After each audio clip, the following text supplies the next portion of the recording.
এই টনি, দাঁড়া দাঁড়া। এই তুই কোথায় গেছিলি রে? তোকে আমি কখন থেকে খুঁজছি। কেন, কি হয়েছে? তোর সাথে আমার একটা ইম্পর্টেন্ট কথা আছে। কি এমন কথা বলতো শুনি। জানিস আমার সালমার ব্যাপারটা না আব্বা জেনে গেছে। আর আব্বা এটাও বলেছে সালমার সাথে আমার কোনোদিন বিয়ে দেবে না। এই, তাহলে এখন কি হবে?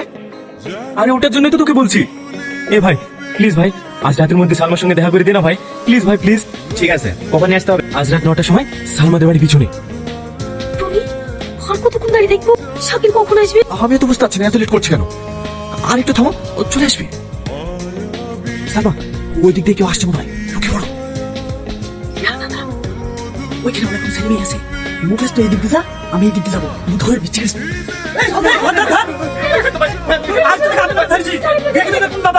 চাচা, ইয়ে তো মরে ছেলে।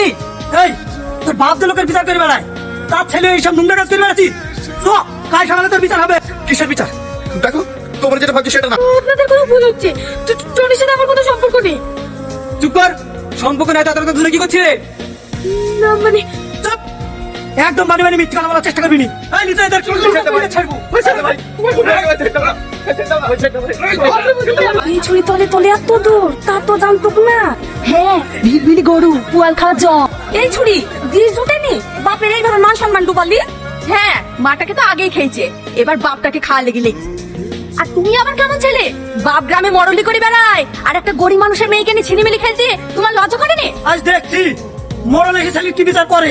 চাচা চুপ করো, ওই তো মরল আসছে। মরল আসলে তো কি হবে? ওর ছেলে ন্যায্য বিচার করবে নাকি? হ্যাঁ, আমি ন্যায্য বিচারই করবো। তোমরা সবাই চুপ করো। টনি, ওখানে এই শিক্ষা দিয়েছিলাম, গ্রামে আমার একটা মান সম্মান আছে, সব ধূলিসাৎ করে দিলি। আজ তোকে আমার ছেলে বলে পরিচয় দিতে ঘৃণা হচ্ছে। আবার তুমি অন্তত আমাকে বিশ্বাস করো। আমি সালমাকে শাকিলের সঙ্গে দেখা করার জন্য গিয়েছিলাম। খবরদার, আমার ছেলে নামে কোনো মিথ্যা কথা বলবি না। এই শাকিল, তোকেও কি বলছে রে? না আব্বা, আমি তো কালকে ঘর থেকে বেড়াইনি। সবাই শুনলেন তো কি বললো? আমার ছেলে যদি এরকম কাজ করতো না, গলা টিপে মেরে দিতাম। বড় সাহেব, আপনার ছেলে কিন্তু আমার ছেলে নামে মিথ্যা বদনাম দিয়ে নিজে বাঁচার চেষ্টা করছে। আপনি এর ন্যায্য বিচারটা করুন। ন্যায্য বিচারই করবো। এই, মোল্লা সাহেবকে এক্ষুনি ডেকে নিয়ে আয়, ওদের এক্ষুনি বিয়ে দিয়ে দেবো। না বা, আমার কথাটা তো শোনো। খবরদার আমাকে আব্বা বলে ডাকবি না। আমি জানবো আমার ছেলে মারা গিয়েছে, তোর সঙ্গে আমার কোনো সম্পর্ক নেই। টনি, যা কিছু হয়েছে সব কিছু জন্য আমিই দায়ী। খবরদার আমাকে স্পর্শ করবি।